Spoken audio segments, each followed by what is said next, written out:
Welcome to another episode of Scuttlebutt, the official podcast of the National Museum of the Surface Navy in affiliation with the Surface Navy Association's Battleship Iowa chapter. And we are here in the Associated Foundation's Training Center aboard Battleship Iowa. I am Marianne Fengler, and I have none of the usual suspects with me today, but I have three of our other usual suspects. We've got the Richmond crew in the house today. So we're going to go around the room and introduce ourselves first off. And I'm going to start on my left over here. I'm Angelo Salarpi. I'm Alan Markle. Electric Bill Weinberg. All right. Well, welcome, guys. It's a pleasure to have you here. So my first question to you guys is, how did you get started with Iowa? Well, Electric Bill went over because of an article in the Chronicle, I believe it was, and he toured the ship, and knowing that I'm a total history buff, said, you got to come over. And, well, you know, the battleship perfume got into my blood, and that was that.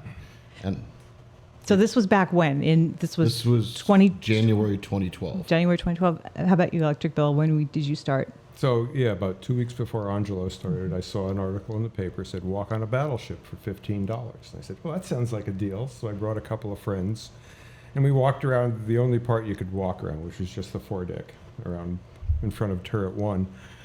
And as I was leaving, there was a guy at the bottom with an Iowa jumpsuit on, you know, and radio. And I said, are you paid for this? He goes, no, I'm a volunteer. And I've been a volunteer for my whole life. And I said, ooh, do you need an electrician? And he gets on his microphone and goes, Sue, can you come on down here? And so I met Sue Schmidt, who's our amazing volunteer coordinator. Yeah. And she signed me up. And I had to wait until they got shore power. And as soon as they had shore power, my job was to run around the ship and light up a compartment so people could work in it, because otherwise it's black steel cave. Yeah, that must have been quite the adventure. Yeah, so I'd be like the second or third person in every compartment that people had to work in. It was, and wow. I got to know the ship intimately because I was everywhere on the ship.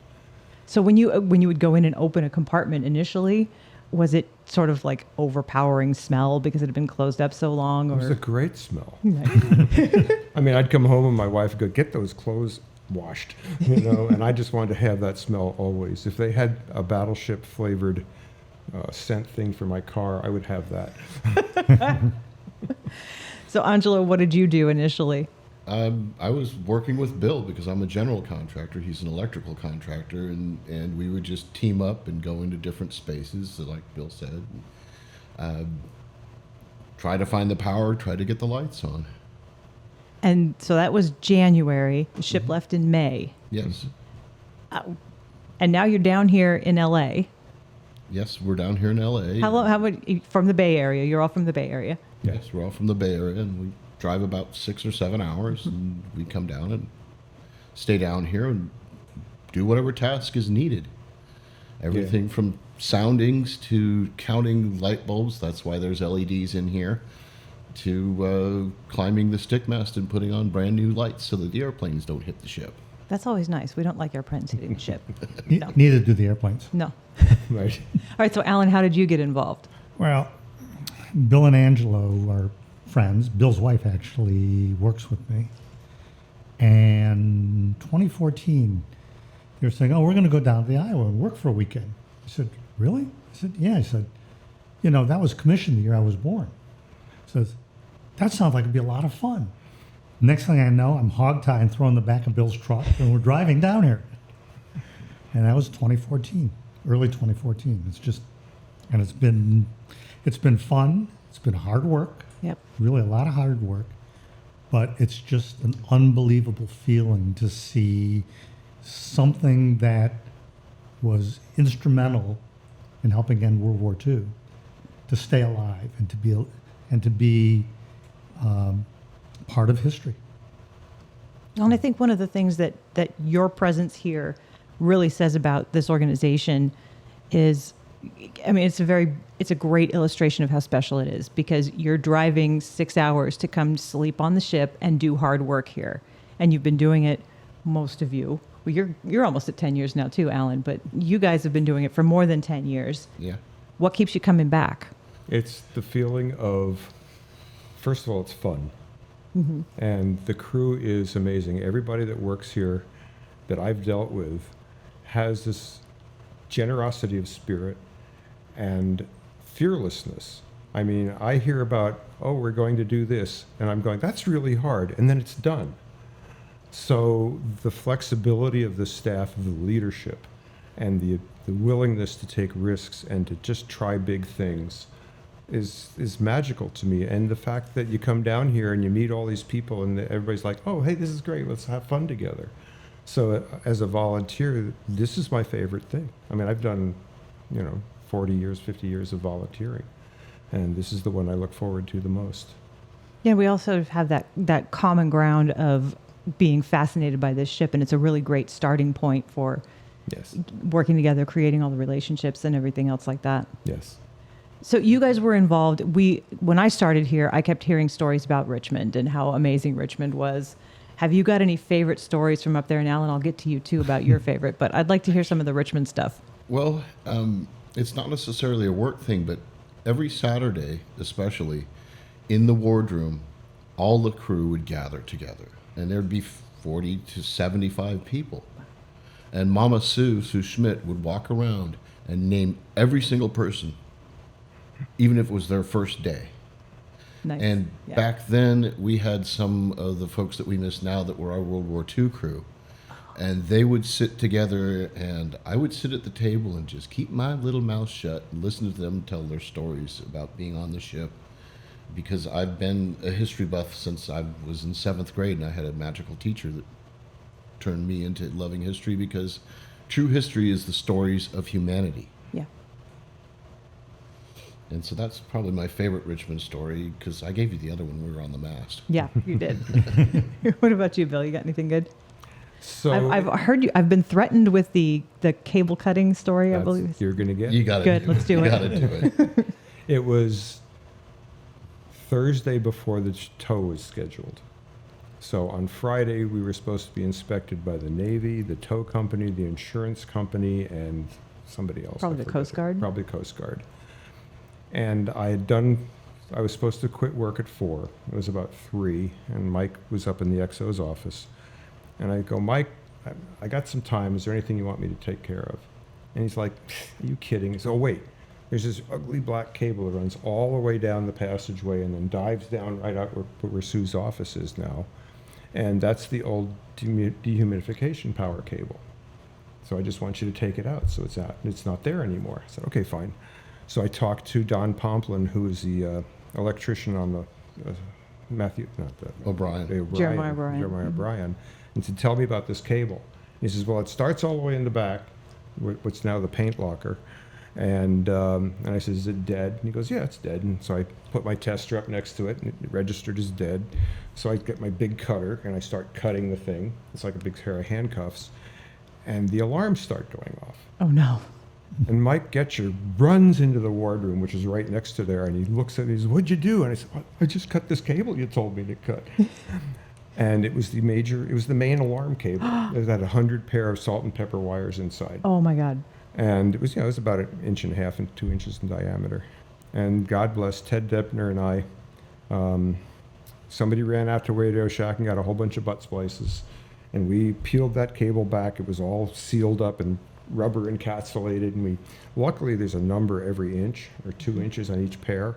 So we just started in the section with pair number 1 and butt spliced them together and just kept going until we had 200 butt splices. Wow. And meanwhile, that was the crew dinner. I mean, all the staff that were up there was like, they wanted to go over to the boiler house and have lunch or dinner because it was the day before the tow. And so we just said, we got the ship, we'll finish up and we'll stay here till you get back. And so I had the whole ship to myself, me and Ted. That's always an incredible feeling. It was, yeah. If you want to see that splice now, it's down by the post office. Good to know. I'll open that up and take a look. It's still there. So what was it like on the day the ship, I presume you were there the day the ship left. Yes. Yeah. I mean, What was that like? So Well- Sue had rented the Mazepeda, which was a World War II yard tug. And so I think Angelo and I helped disconnect the last mooring line. Yes. From Iowa? From Iowa, from the Ah. shore. We were on the dock, and then the Mazepeda came bow up to the dock, and we all just jumped on board and followed her out past the Golden Gate. and then just kind of waved goodbye. I was like, oh, this is so sad. Yeah. It really was. It was quite heartbreaking. And I thought that was the last I'd ever see of her. And then John Goodson kept coming down here, and he kept reporting back about how things were not going that well, and then how things were turning around. And it's like, all right, well, let's come down. We were here for when we moved the ship. Yes. So we came down to the lay berth and then rowed her around Oh, to this right, berth. right. Because she was over in the outer harbor and then Right. came here. So you were there on the parade up the channel that day? Oh, my God, yeah. I got a Oh, story for wow. you on that one. Yeah, that's great. It's- I was there too. I just wasn't on Iowa. You on a mast somewhere? I was up on the top yard on Irving Johnson. Right. Okay. So Right. Looking at us. So the Yeah. the Yep. day that they brought us in, we had a big meeting in the wardroom, and of course Mike Getcher's got 2 radios on, of course. and he gives us the whole lowdown, and we all kind of looked at each other and went, "This is going to be a you know what show." So anyway, all the other volunteers were with the passengers on the 01 level, one level above the main deck, for those that don't know, and all the way up through the superstructure. Bill and I and this guy Stu, who was Richmond crew, and James Baca were on the main deck with Dan Pulowski, and we were the only ones on main deck Well, for the tow. forward base. and aft. They Forward were and all in aft. the center. They were all kind of clustered in They're all clustered yeah. in the center, but we were on the main deck. So we, when we left, we dropped the flag, and they raised the flag, and we went up underneath the captain's veranda there, and we all stepped back and folded the flag with pure military precision, and Baca snapped it under his arm, and we marched off just for fun, and we got a big cheer. But we must have traversed fore to aft 10 times that day. We were the flying squad. Yeah. If anything went wrong, we were the ones that were supposed to deal with it. And so we were wearing, in July, long sleeve coveralls, And- PFDs, And helmets. and helmets. Yeah. And I think they had the only supplies they had for everybody on board, 700 people on board, were drinks and cookies, and maybe bags of chips. Little bags of chips Oh, and wow. famous Amos cookies and little teeny bottles of water. Yeah. And didn't So- you have porta potties too? Or did you not have anything on board No, that those day? were on the dock. Those were on the Oh pier. no. So And that was a long day. That was a So long day. they brought us down the channel. We turned under the turning base, and they bring us over here to the berth 87, and it's taking time. It's taking time, and All the VIPs. all the VIPs are getting grumpy, and the guy in charge of actually when we can get off it's moving us this way and moving us that way and doing this and doing that, and it's taken forever to tie us down. And so finally we get close to the tied up, and they take the old ACOM ladder that Chief Dave Mosier just put on the port side, and we swing it out partway, and Dan Pulowski walks down the ACOM ladder and jumps about 10 feet down to the ground, and he gets the little stick, the great awl, pulls it over, and then we lower it down, and they let off all the dignitaries and the mayor and the congressperson and the news people, and everybody else is stuck on board. Oh. And it's hot and getting hotter. And we had couple people go down with the heat. One person had the first person off was a heat Stroke. prostration. Yeah. Heat exhaustion, hopefully. Heat exhaustion. Yeah. Heat exhaustion. Heat stroke would be a really bad thing. No, heat exhaustion for sure, but it was crazy. It was a mess. And the interesting thing is the photos I got last night that are actually in the thumb drive I gave you. If you look at that section of photos, the sky around the ship is all yellow. Wow. Were we having a fire that day or something? I don't know what was going on, but somehow all those photos came out with the background was all yellow. Because that was June. Yeah, it was Yeah. June. It's not prime fire time, but It was you the end never of know. June, almost July. Yeah.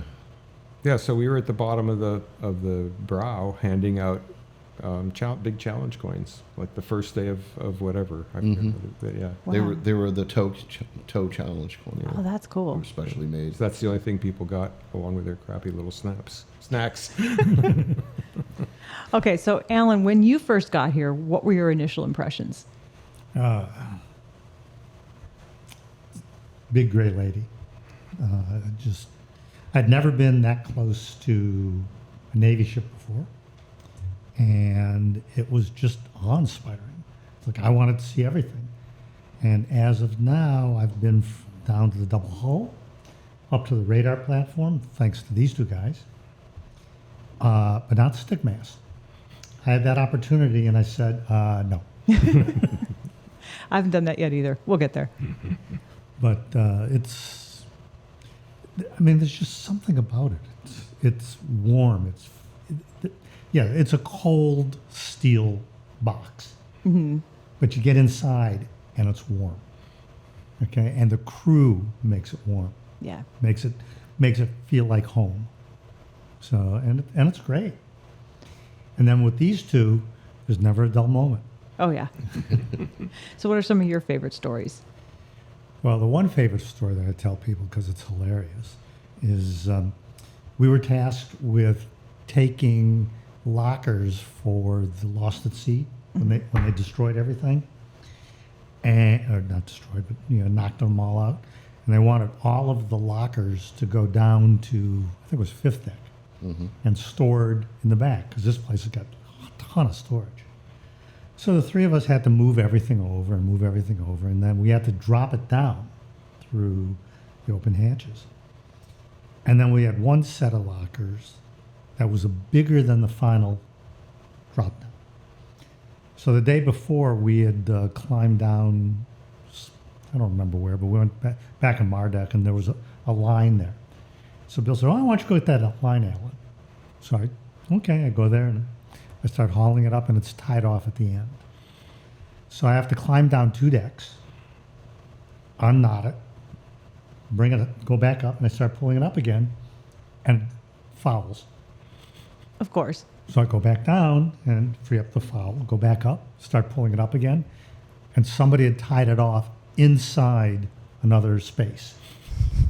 So I had to go in that space and free it up. And this time I said, okay, now I'm coiling it up and bringing it up with me. And then I get to where they're lowering the stuff down, and they say, "Oh, we don't need that anymore, Alan.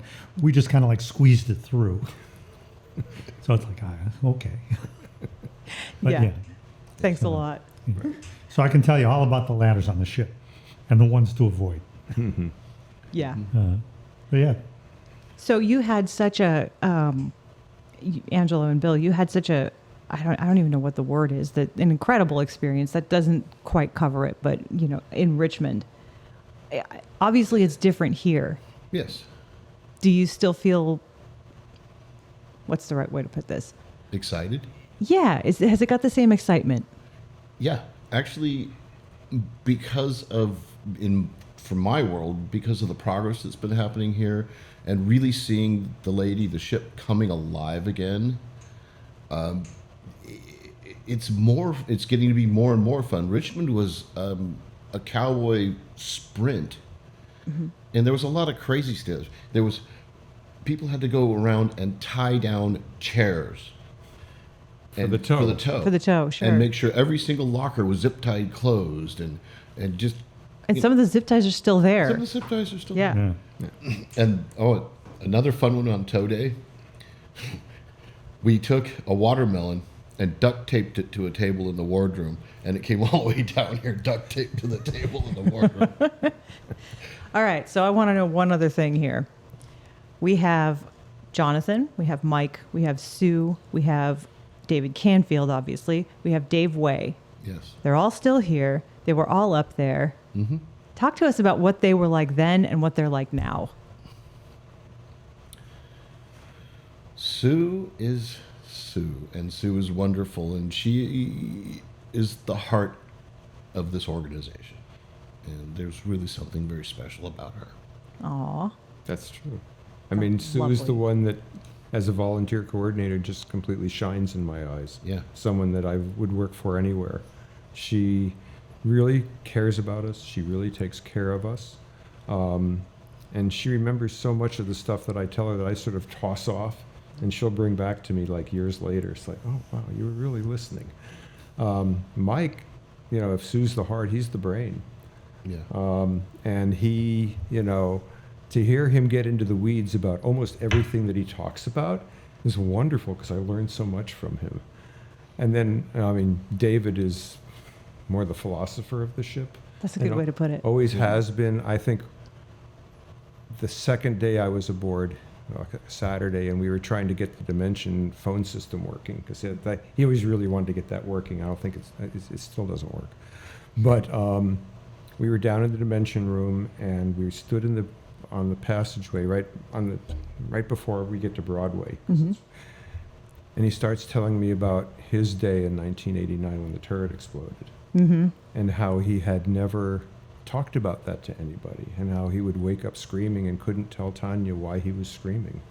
And the fact that he cared enough to take care of himself to start talking about it, to me was just like one of the most impressive feats of human accomplishment.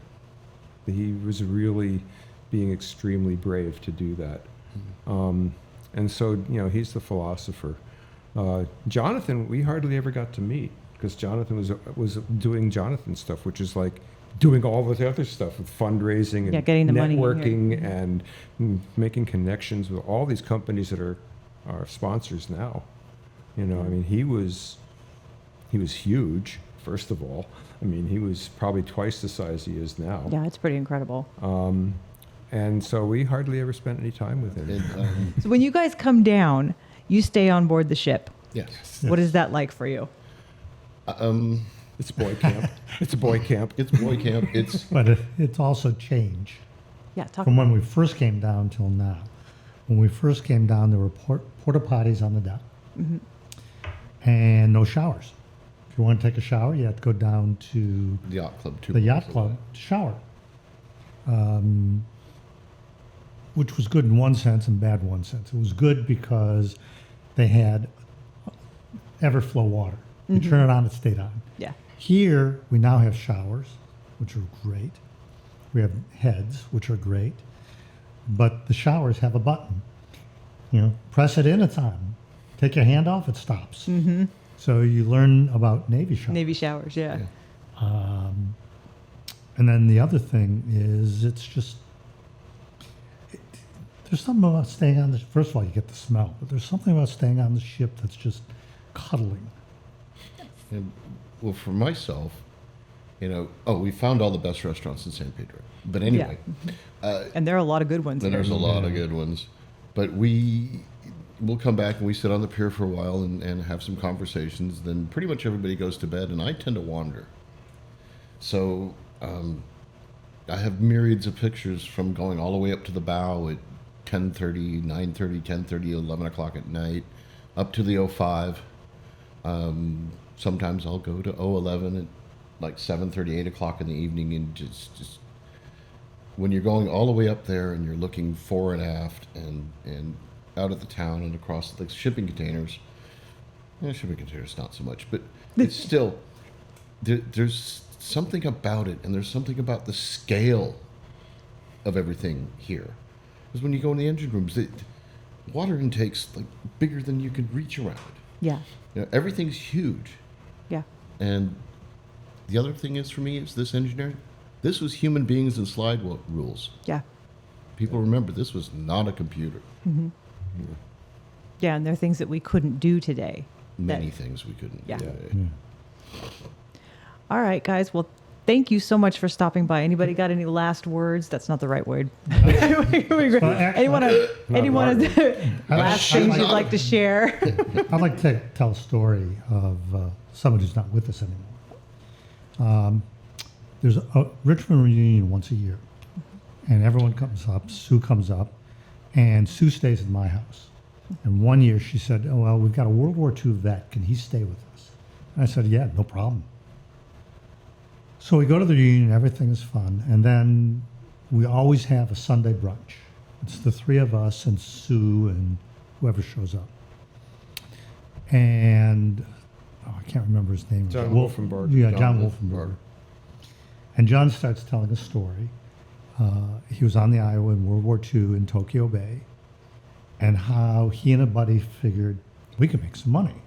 They buy a couple boxes of Hershey's and take it to town. They're going to sell them. Yeah. And they're walking up the street, and a woman is there with two kids, and she puts the kids behind her. And he said she's just standing there shaking because they've been told the Americans will kill you Yeah. on sight. Yeah. And he's telling the story, and he's crying. And as he starts, crying and telling the story, we start crying. Yeah. Yeah. And it was such incredibly moving experience.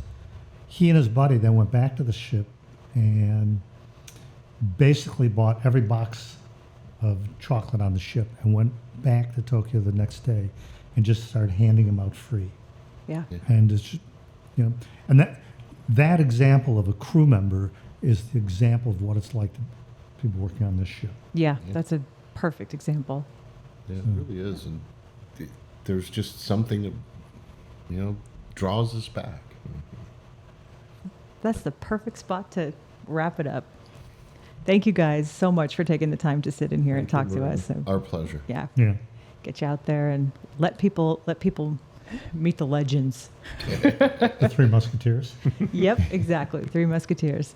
All right. So thank you very much for tuning into Scuttlebutt again. If you have any questions, comments, feedback, topic you'd like us to discuss, please shoot it to us at podcast@labattleship.com. And since Canfield's not in the room today, we're going to use his favorite podcast at labattleship.com. And hopefully we'll get the other guys back in here soon to talk. But thank you so much for being here. And thank you all for listening.